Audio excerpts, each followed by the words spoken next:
He utterly despised Jerry Seinfeld, and for decades, no one really knew why. Johnny Carson, the undisputed king of late-night television, ruled America's living rooms for 30 years. His smile could combination, his timing could make or break a career, and his simple nod to the couch beside him could turn a struggling comic into an overnight sensation. From Robin Williams to Joan Rivers, Carson was the gatekeeper of comedy itself. But there was one name he never truly welcomed. One man whose success he refused to celebrate, Jerry Seinfeld. Carson's silence spoke louder than words. Seinfeld had become one of the most successful comedians in history, adored by millions, showered in wealth, and credited with creating one of the greatest sitcoms ever made. Yet Johnny Carson, the man every comedian once dreamed of impressing, wanted nothing to do with him. Why? Was it jealousy? A generational divide? Or something far darker buried beneath Hollywood's polished surface? Today, we're peeling back the curtain on an unspoken feud that shaped the soul of American comedy.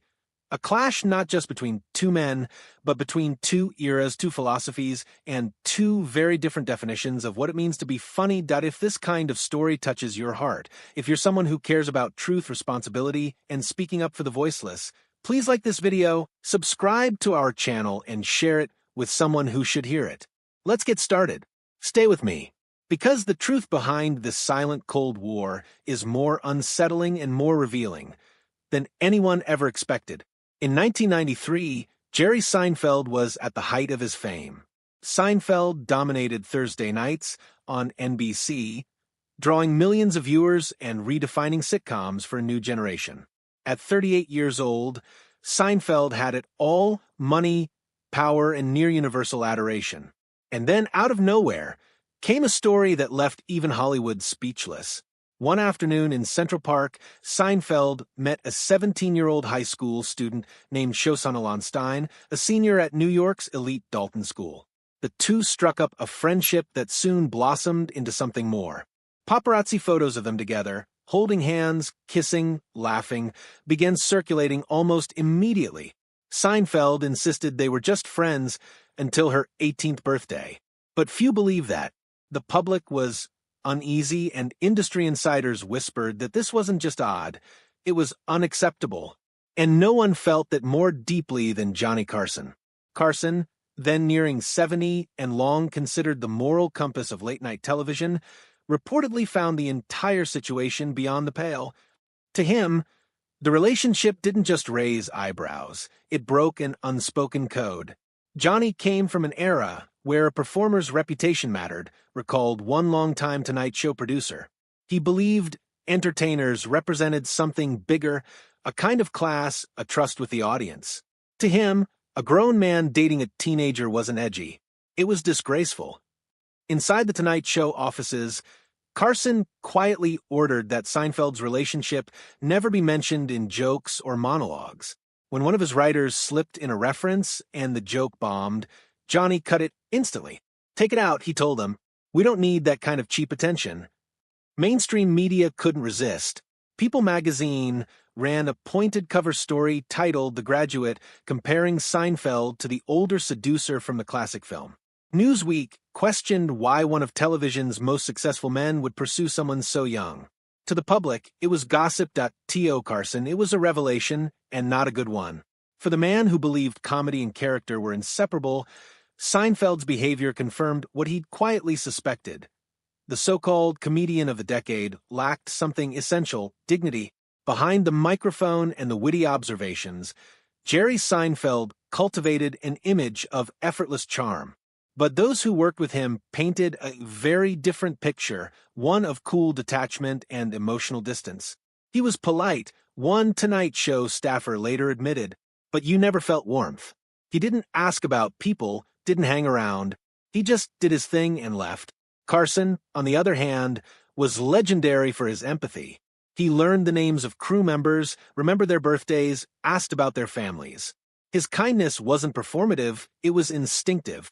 Johnny came from a world where kindness was professionalism. Seinfeld came from a world where indifference was power. That difference didn't go unnoticed. During Seinfeld's appearances on The Tonight Show, Crew members could sense the cold energy between them. Johnny was courteous but distant. The man who had welcomed hundreds of comedians to the couch never extended that invitation to Jerry. Johnny liked comedians who could laugh at themselves, recalled a former Tonight Show writer. He valued humility as much as timing. Jerry had the timing, but not the humility. The tension only deepened after one industry roundtable, where Seinfeld dismissed other comics, including Carson favorites like Letterman and Leno, for trying too hard to connect with audiences. The remark got a laugh in the room, but those who knew Johnny saw his jaw tighten. For Carson, that wasn't comedy, it was arrogance. He had built his empire on connection. To him, mocking fellow comedians wasn't wit, it was weakness disguised as confidence. By the late 1990s, Jerry Seinfeld had become one of the wealthiest entertainers on Earth.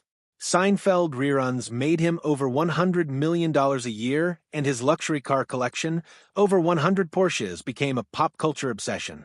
His success was astronomical, and he didn't hide it. He joked about it. He built entire shows around it. He lived it. Johnny Carson, meanwhile, had quietly retired to Malibu. Despite being one of the richest men in television history, he lived modestly, avoided interviews, and rarely spoke about money. He drove nice cars and lived well, said his producer Peter Lost Sally, but you'd never hear him brag. He found that kind of talk tasteless. Carson once told a writer, "You don't get funnier when your garage gets bigger." It wasn't a quip, it was a creed. Johnny believed comedy came from real life, from struggle and human truth.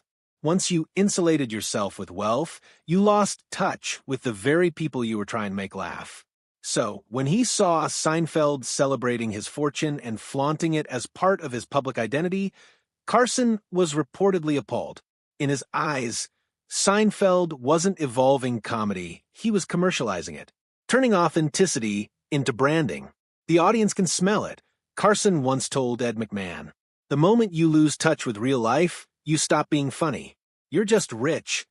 To Carson, Seinfeld had crossed that invisible line, the one separating artists from products. For 3 decades, Johnny Carson had perfected the art of a late-night talk show, the monologue, the desk, the couch, the easy conversation that made America feel at home. His format became the standard for everyone who followed. Letterman, Leno, Fallon, Kimmel, all borrowed from Carson's playbook. So, when Jerry Seinfeld launched comedians in Cars Getting Coffee in 2012 and positioned it as an authentic alternative to talk shows, it wasn't just creative marketing.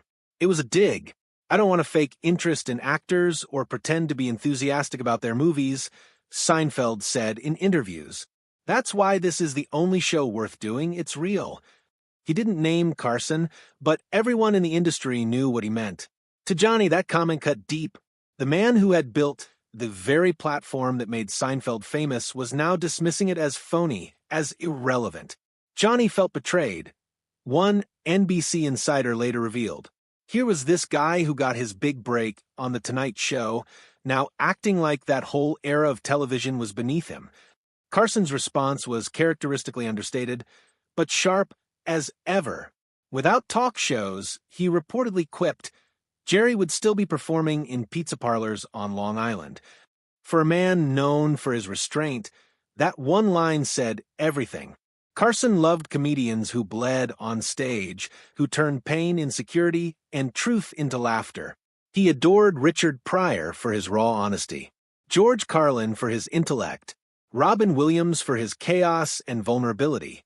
They didn't just make people laugh, they made people feel. Jerry Seinfeld took the opposite route. He prided himself on avoiding emotion, politics, or personal confession. "I'm not interested in feelings," he once said. "I'm interested in funny." Technically brilliant? Absolutely. Emotionally resonant? Not at all. Carson respected Jerry's craftsmanship, but found his work hollow. "He makes you laugh," Johnny reportedly told a friend, "but not think." To Carson, that was the difference between a comedian and a comic. A comedian told the truth and found humor in it. A comic just told jokes. Carson, who had endured heartbreak, divorce, and the death of his son, believed laughter was a way through pain, not an escape from it. Seinfeld's show about nothing seemed to represent exactly what Carson feared comedy might become: clever, profitable, and emotionally vacant. Before his death in 2005, Johnny Carson rarely spoke publicly about comedians.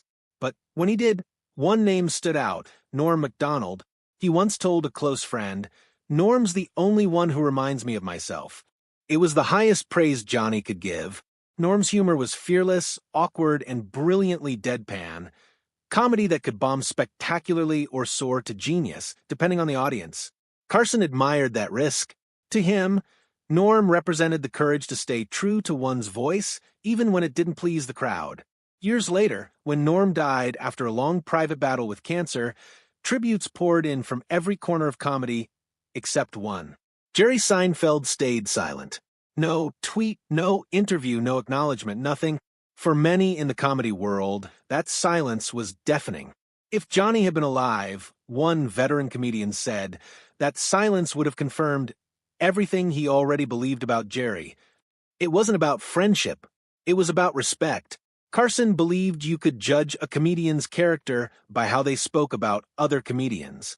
Seinfeld's silence spoke volumes, not in words, but in what it implied: indifference. The rift between Johnny Carson and Jerry Seinfeld wasn't just personal. It symbolized the cultural shift from the world Carson built to the one Seinfeld inherited. Carson represented the age of shared experience, when the whole country watched the same show, laughed at the same jokes, and trusted their host to reflect a bit of their own humanity back at them. Seinfeld embodied the new age of narrowcasting: irony, detachment, self-referential humor, and success measured in syndication checks rather than connection. Carson believed fame carried responsibility to the audience, to the craft, to your peers. Seinfeld believed success was its own justification. Both men were masters of timing.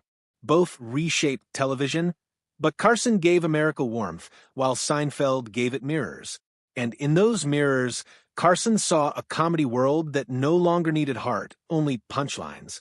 Johnny Carson once said, "There are comedians who make you laugh until you cry, and those who make you laugh until you think.